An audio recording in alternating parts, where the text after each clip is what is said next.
Welcome to another exciting episode of Langston's World. I am your host, the Great Beard of Knowledge, and I got a great show for you guys today. We are getting into it. Thank you for rocking with me again.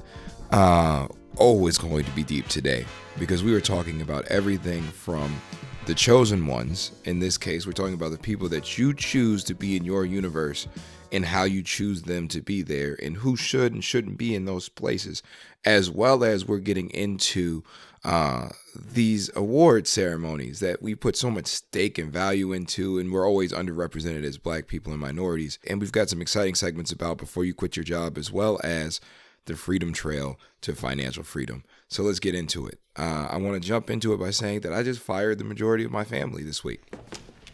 You're fired. And in case your ears are fucked, get the fuck out! Fired. Had to go. They had to go. They had to go because they were messing up. And when I came to the conclusion that people really don't change, every year, is a new year, new you kind of situation, but people don't change. You still the same you. Everybody got that fat uncle, right? Or that fat cousin. Show me muscle again. Oh, Hercules. You know them as being fat. Every once in a while, somebody loses weight, but by and large, they fat. When I was growing up, I had a homie. His name was Big Steve. He was big. We knew he was big. When he got skinny, I still haven't completely wrapped my head around that. Either way, it is what it is. Congratulations to you, Big Steve, for being one of the few big guys who lost the weight. I lost like half of it. I'm trying to be like you, though, man. And he's got a cool business out there, Cosmic Kingdom. So I'm going to put a link to his business as well. Guys, support Black entrepreneurs at all costs. This chosen family episode is important because you can't leave your success up to chance. So I want to, shout out Nathan Paul, dope sax player from Cleveland. Put a link to his album in here too. We had a long conversation. He was like, I don't like to gamble, because we were talking about marketing, and marketing is a gamble. You go on Instagram, you put your post up, and most of the time you're talking to yourself. You're talking to no one. Nobody actually hears you. Nobody's really tuning in. Nobody's really sharing, because it's kind of how we are. It's like we're stingy with our likes, and we're very careful about what we share, because what we share is a representation of who we are. So we're guarded about our reputation. So he reaches out to me and he's like, yo, man, screw this Instagram stuff. This is a crapshoot. I'm not feeling this. And I said to him, everything is a gamble. But when it comes to your chosen ones, the people in your circle, you can't gamble with that. That is where you cannot take chances. And a lot of us have people in our universe for one reason and one reason only. And that's because they're our relatives, right? And this has been discussed time and time again. Family has the ability to undermine your business, undermine your relationships, undermine your general success in life. Family does that. It's not the people furthest away from you, your enemies, your haters. It's your family that does the most damage, because you often never see it coming.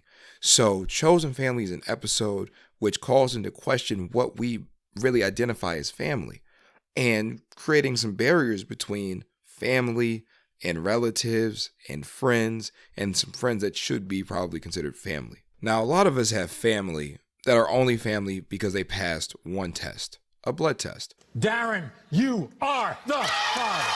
They are literally related to us, and that's the only thing that makes them family.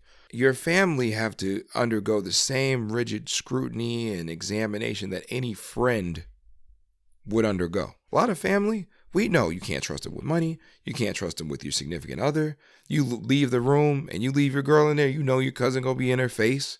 Yo, mama, can a brother holler at you? Holler at you. Ladies, y'all got this bad. You leave your man in there with your thirsty cousins or your thirsty sister or whatever, they're gonna be on him, right? You wouldn't accept that from a friend, so why do we accept it from our relatives? That's the question that we need to start asking ourselves, because our family typically are usually the ones that cost us the most, right? They're the ones we're most willing to put our asses on the lines for, but they're always seemingly to be the least likely to come through for us when we need them. I want y'all to start firing some of your family, whether they're friends or relatives. More than likely they're going to be relatives. Start firing them if they can't meet this litmus test. And I'm going to give you a few categories, a few parameters, and if they don't meet these guidelines, you should fire them. And you might not fire them because, emotionally, it's hard to let people go who you've been a part of their life and their journey. They've been a part of your life and your journey for a long time. It's hard to just cut that. But I'm going to give you some categories at your own risk. Keep these, backstabbers in your universe if you want to. 3 major things you need to be thinking about when you're talking about assembling your family. The 3 majors are, can you do business with them and make money with them? Because the key to generational wealth is, can you make money together? Can you keep the money together? Can you pass the money down? If you're waiting on them to become someone that they are not, recipe for disaster, because people don't usually change. And lastly, if you can't keep it 100% real with them, they don't need to be your family. If you tell your girlfriend, or your boyfriend, the crazy stuff that just happened to you, and you would never dream of telling your family that, that's not really family. Those are relatives. Those are people who are related to you. Because you tell family, and remember, family is all about relationships, the real deal. So the first one is, if you wouldn't do business with them, eliminate them from the family title. If you've got people in your family circle that you're related to, or their family by some other means, they married in, they're good friends, and you can't do business with them, don't keep them in your inner circle, because it will cost you your business in the future. A lot of people go into business because they want time freedom. They want freedom to spend their time doing the things and with the people that matter most. If you're spending your time with your family because they're your family, and you can't do business with them, you can't make money with them, you're burning an even more valuable asset. What are you burning? Time. Time is 10 times more valuable than money, because it's the one commodity you can't get more of. You can get a better paying job. You could hit the lottery. You could inherit money. You could do a lot of things to get money. You could get a good job, undergo proper training to get the kind of income that you want. But you can't get time back no matter what. Trust me, if you could, Steve Jobs would still be here. Right? There's a lot of rich people who went to the grave not being able to take the money with them. The pharaohs tried. Wealthy people have tried in the Common Era. More than 1,000 people are trusting Alcor Life Extension Foundation in Scottsdale, Arizona to bring their frozen bodies and brains to the future. Nobody's figured out how to take this money with you.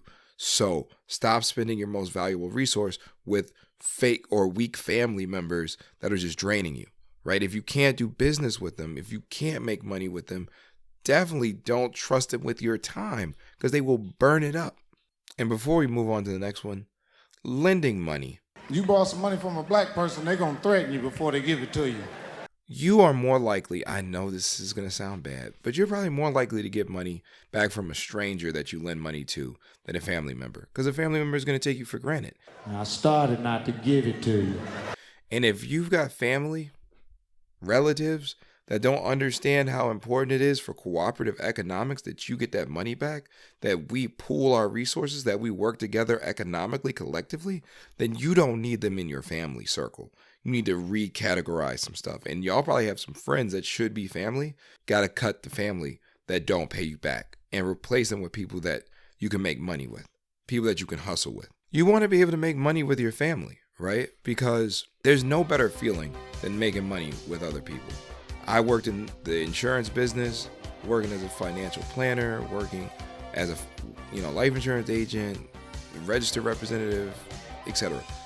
And when you get a deal and you work that deal with a partner, somebody that you trust, and that money comes in and it rolls in like water, there's no better feeling than that.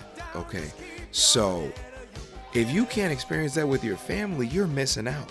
And if you got relatives that don't have the capacity to build with you economically, move them out of the family role and replace that family member with a friend or a partner or somebody that you can bring into that real inner circle where you can have that emotional connection with someone around making money. People talk about these emotional connections with love and physical intimacy and emotional intimacy. There's an intimacy when you make money with people. And if you work in commission or any kind of business where you sell stuff and you've worked with somebody to make a sale or close a deal or sell a house, you know exactly what I'm talking about. If you can't have that with your current family, you need to get some new family, right? Money and business and family, people say that doesn't mix. It's got to mix. And if your family isn't capable of mixing the money with the family and whatnot, then you need some new family members. The other reason why you need to be very careful about your family and the chosen family component is because people don't change, right? People don't change. 99% of people every year are going to be exactly where you left them the year before. Turns out that only about 6% of people are able to lose the weight and keep the weight off. 6% of people in in the world's population are able to lose weight and lose it for good. Oprah and Luther need to keep their ass one weight because I'm confused. So if they can't even keep the weight off, what makes you think this year is going to be the year that they keep it real with you? And that one cousin that you need to keep it real with you, you know, the one that's always stealing, always lying, talking smack behind your back, doing all the things that you wish they wouldn't, you really think this is going to be the year? I mean, and it might be. I'm not saying vote against them, but what I'm saying is be careful with your investment of hope, right? And let me be very specific with what I mean with that.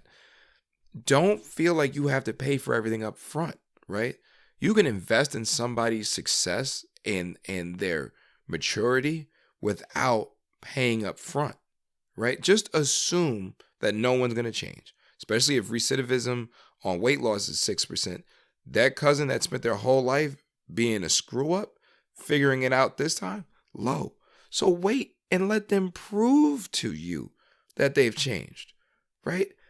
If they really have changed, they won't be mad at you for giving them an opportunity to illustrate that they've actually changed. If they haven't changed, they'll probably get mad at you on the spot for not trusting that they've changed. That boy is good.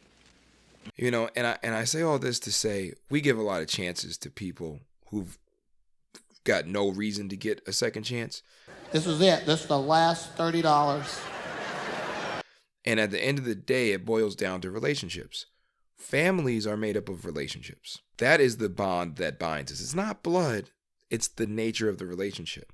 So as I'm telling you to go out here and fire these people that you grew up with and may have birthed you or fathered you or been a brother to you or a cousin or an aunt to you, understand family is less about blood and more about the relationships that you have with these people.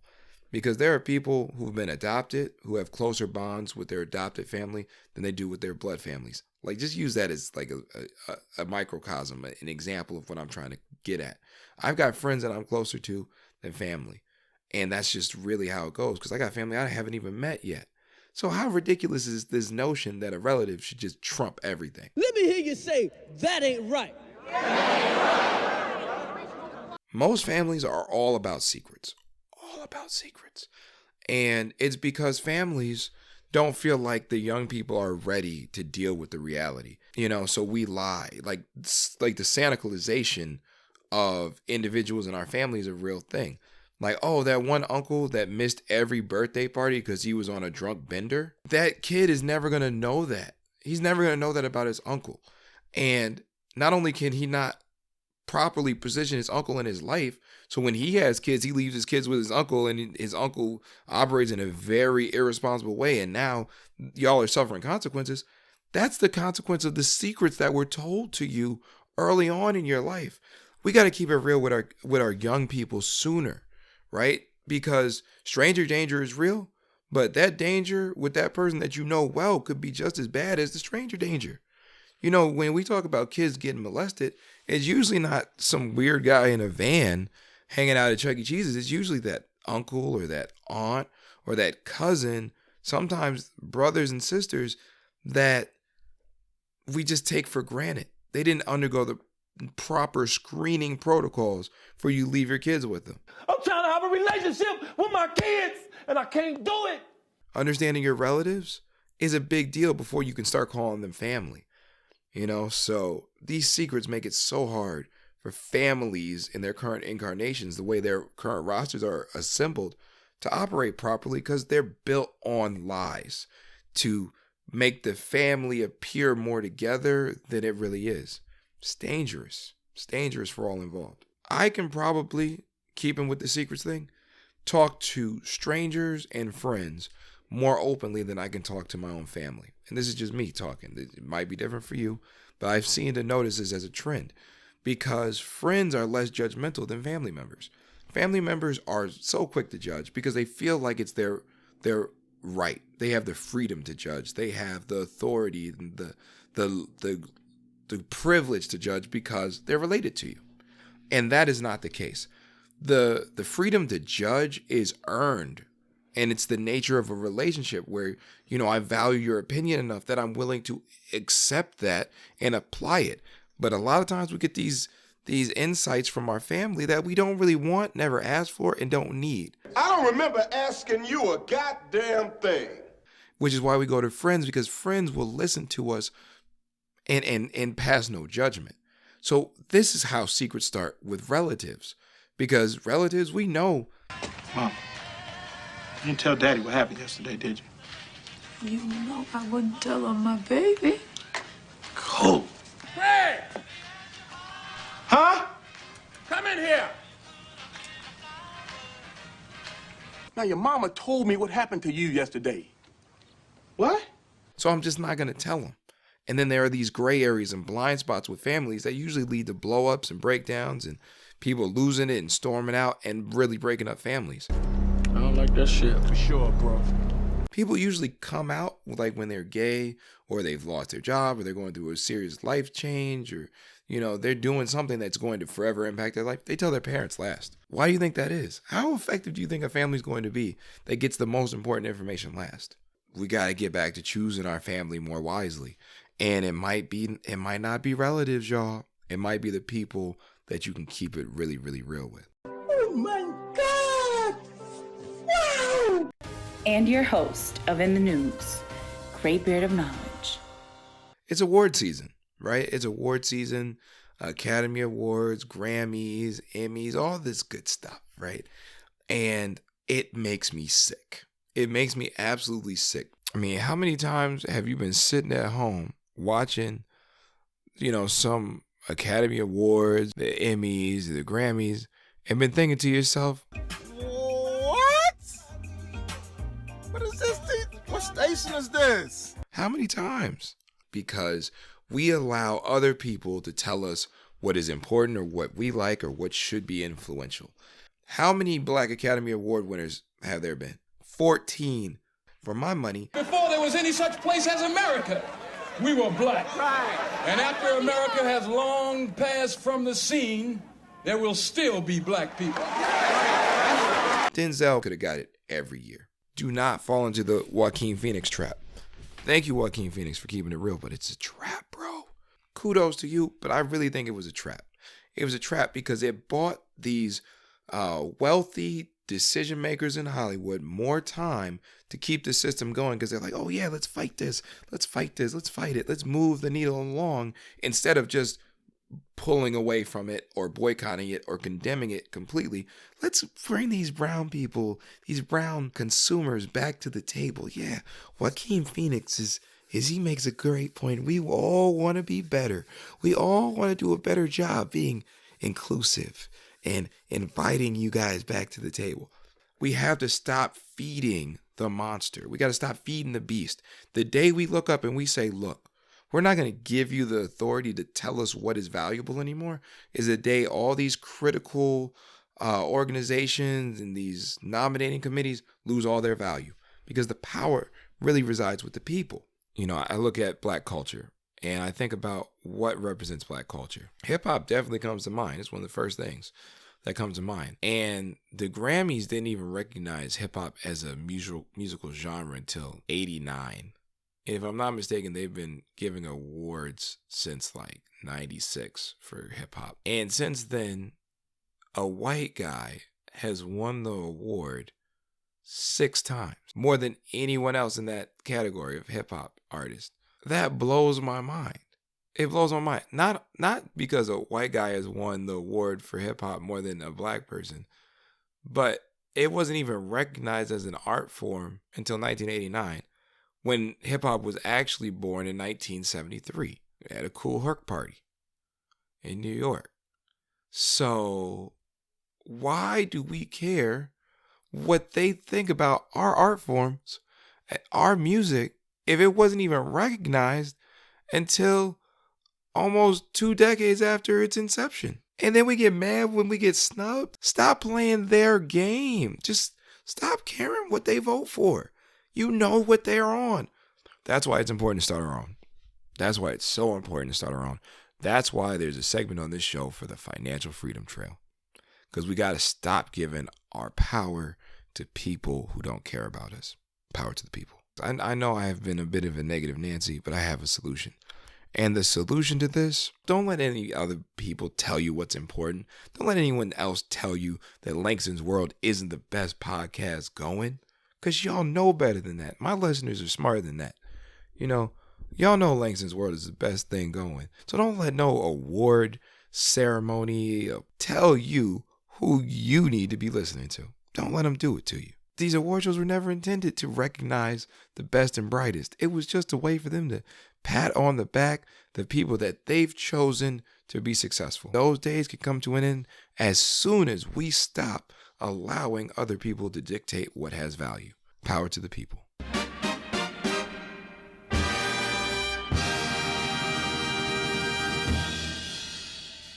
So now I'm about to drop these jewels on this family stuff, because I know I was hard on these relatives and suggesting people cut people from your circle and move them out of the family group and cut them off the family plan and change your Netflix password and stuff. I know I was hard on the family. I know that.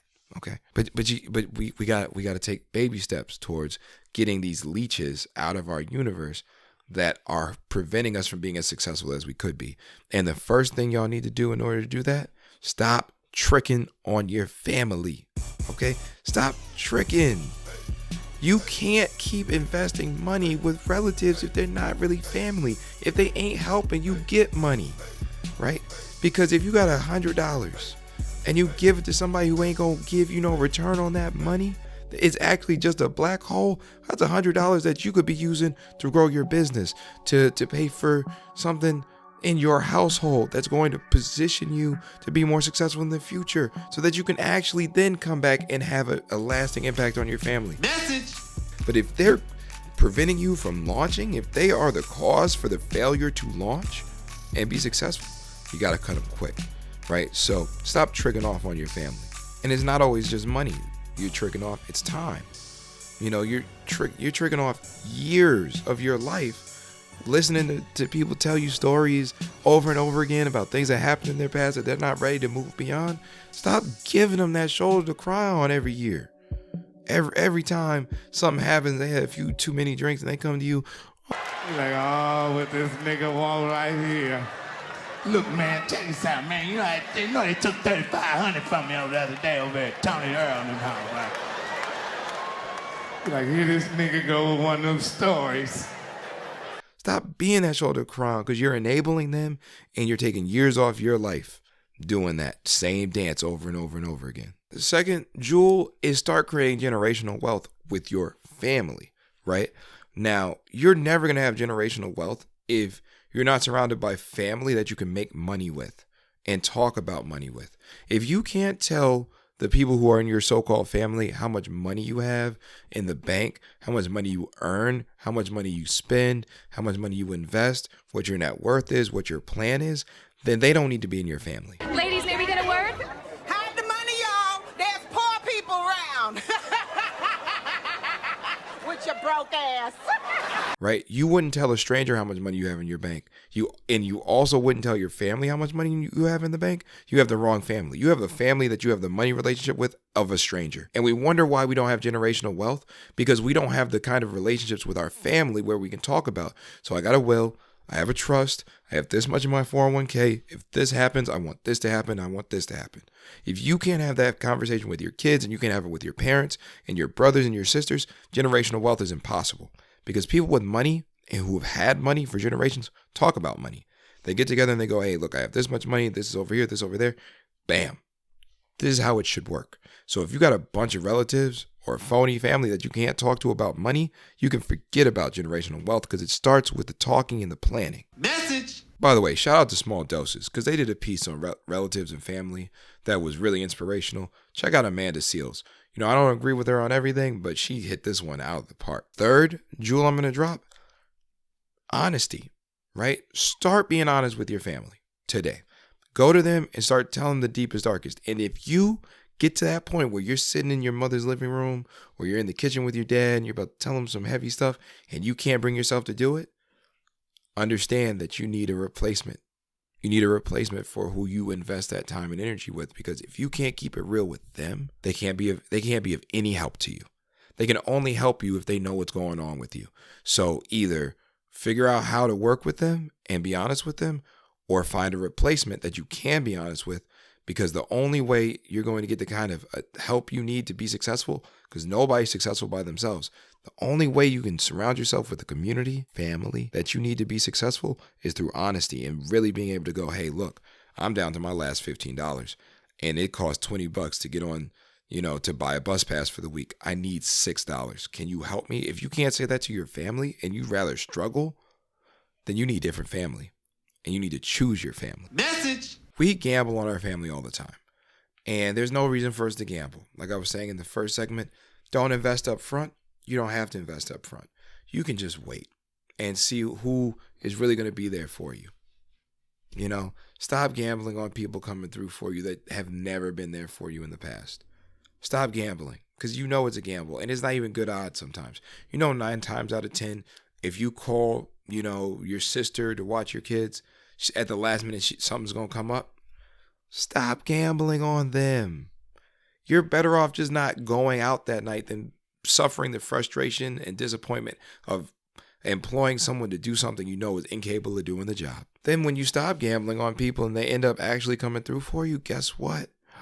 You're pleasantly surprised instead of predictably let down. And I'm going to tie up this jewels dropping segment by saying this. Family is a choice. It's a choice made by all the family members, whether they're going to be in the family or they're going to choose not to be a part of the family.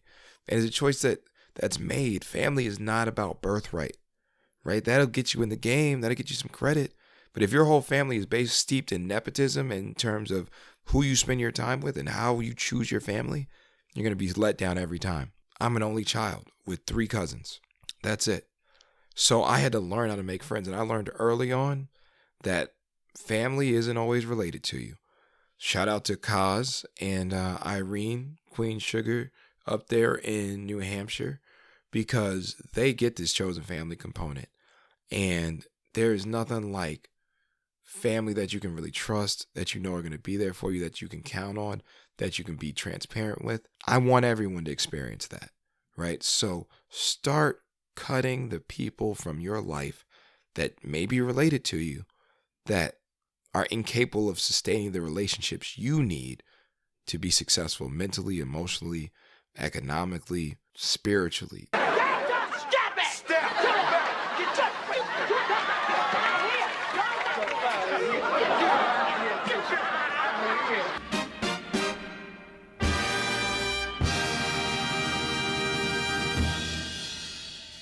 Tomorrow I'm calling in dead. Job for me stand for Jesus. I'm on my breaking point. So welcome to another segment of Before You Quit Your Job. Today we're talking about interviewing. And I don't mean interview skills. Like, y'all don't need that. You don't need me to tell you, make eye contact, firm handshake. Start interviewing people in the business that you want to be in, okay? Before you quit your job, y'all, start going out and talking to the entrepreneurs that are doing what you want to do. Start talking to the people who hold the position that you want to apply for and understand what it is you're getting into. A lot of times we just jump in with both feet and we hope it works out, but it's unnecessary to suffer that ow, the stove is hot moment, because you can just go out there and ask the jokers, hey man, what you think about this entrepreneur thing? How is that, man? How was it buying a car, not having a traditional W-2 job? How did you show proof of income? How many years of proof of income did you have to show in order to buy a house? Like, these are the questions nobody asks before they leave their job, before they leave the plantation. Start interviewing. Figure out how much money someone left their previous occupation with to start their job. You might need 3 times what you thought you needed in order to quit your job, therefore helping you make an informed decision to stay on the plantation for a little while longer. And not get out there and find yourself in no man's land, having, burned through all your operating capital and having nothing to show for it because you didn't properly inform yourself by asking people that are where you want to be the right questions. And when you go to these people, you go humble. You go to them like, hey man, listen, I'm thinking about leaving my job. I really appreciate what you're doing and I want to do what you're doing. I'm telling you, flattery will get you everywhere. These people will give you the formula to Bush's baked beans and the Keebler cookie elf recipe just by being humble. Just going to them and be like, hey, man, I appreciate what you do. I want to try that, man. Can you show me how you did that? They're going to be all over that. So listen, Linda, just be humble and start interviewing. If you do at least 3 to 4 interviews, not only will you have the confidence to leave the plantation, but you will leave properly equipped to stay off the plantation for years and years and years to come, and potentially create a way for your family to never have to go to the plantation, working for someone else, making someone else's family wealthy. And now, the Financial Freedom Trail, brought to you by the Wealth Advocacy Group. Stop paying your bills, y'all. Stop paying your bills. What?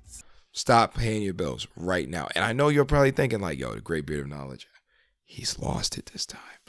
I have not lost it this time. I'm telling y'all, stop paying your bills, okay?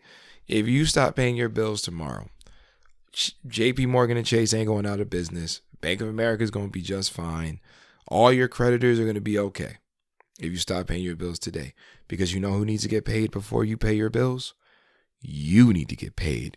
You need to protect yourself. And I'm going to break this down. Nobody likes the debt collector, right? Even if you read the Bible, they gave Lazarus a hard time, right? Jesus had the power to bring people from the dead. They were like, but Lazarus is the tax collector, man.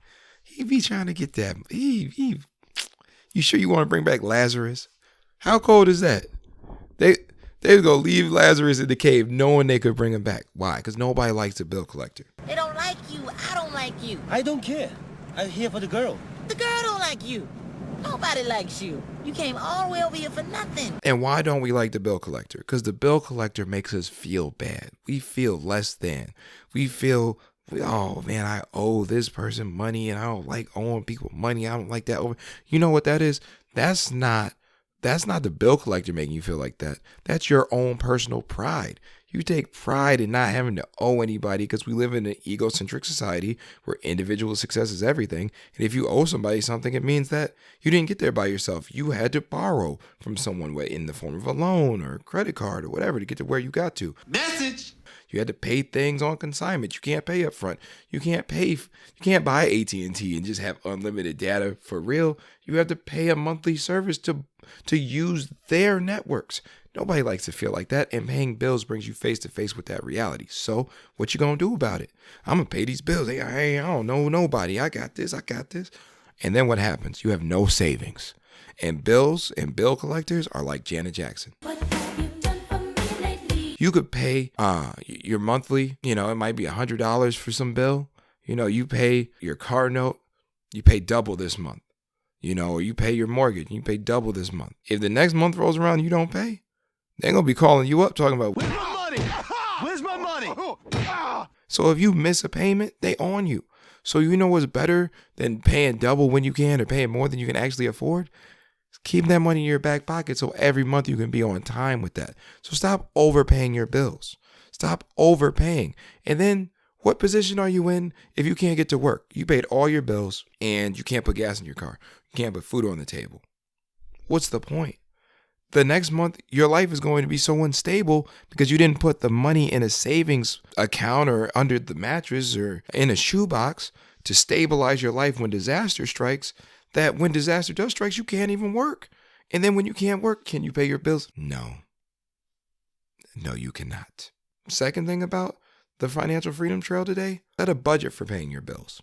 Your bills might be $2,000 and you might only have $1,500. You need to talk to your creditors and work them down. You need to have some money for savings. So if the car breaks down or you get sick and you can't work or you're between jobs or you have to move, you have some money set aside. So stop overpaying your bills. Set a budget. And if your bills exceed your budget, reach out to each creditor and try to work the minimum down and negotiate with them instead of, just simply just being like, hey, man, you ain't getting your money this week. Bank of America, tough break. Don't do that. But understand that you can't pay money you don't have to spend. And you have to pay yourself. You have to create that base, that financial base that will allow you to operate so that you can eventually pay them down. And with that said, we're going to bring this episode to a close. Yes. We got some birthday shout outs. Yo, Marc Ortiz, my brother from another mother, chosen family brother. Birthday is February 19th. Big shout out to you, homie. We got Lenko out there. Shout out to the traveling triathlete. We got a birthday February 15th. Young Jeezy. This one's near and dear to my heart. Play a pimp. Young Jeezy, Matt Gerlach out there in the Midwest, out there in OHIO Buckeye territory. His birthday is the 25th, so if you see him, shout him out. Shout out to Vinny Rivera. Not his birthday, but he's on tour with Evie Queen, doing big things, man. Really proud of you, broski. The Raw and Uncut podcast. I know my podcast only comes out once a week. If you're looking for something raw and uncut, raw and uncut, however produced at a high level, check these cats out. They got a great show, man. I'm gonna keep trying to find great shows to recognize. And we're doing a giveaway, y'all. We are doing a giveaway. There was a vote. This is why y'all got to be on Instagram. You have to follow me on Instagram because I do poll. I ask the people what they want, because you have to give the people what they want. And the people have spoken. Not only did 95% of people who participated in this poll say they wanted a giveaway gift or item, the winner of the poll in terms of determining what the gift would be was books that inspired me. Books that inspired me. So I'm going to reach out to some locally owned, hopefully minority owned bookstores and see if they're going to be interested in participating in a giveaway. And probably not this week, but next week, I'm going to start giving away books to my listeners that either speak to economics or speak to self-development. Some will be fiction, some will be nonfiction, but they're all going to be powerful and powerfully impacting books. And I can't wait to bring that to y'all. Last but not least, I literally produced this show for the love of the game and my appreciation for my friends and family. And all I ask, if you're listening to this, because if you're listening to this, consider yourself a friend of mine, off rip. I'm not asking for no donations, Patreon, GoFundMe, even though money is great. I love money. But what I'm really asking you for is to review. Like if you're listening on Apple, or you're on YouTube, or you're on Spotify, leave a positive review, give a thumbs up, throw a like, leave a comment, because that's what keeps me going. This show is paid for in likes and positive reviews. And the reason that is because if I can grow this following large enough, I won't have to ask for money. I'm not going to have to ask for handouts. Having the proper following and being able to leverage that is sustainability. That is what is sustainable. So with all that said, please show me some love. That's all I'm asking for. Not money, not subscriptions, not anything other than a little love. Take 5 seconds and leave a review. So all that said, I'm going to bring this episode to a close. I will catch y'all on the next one. Great Beard of Knowledge out.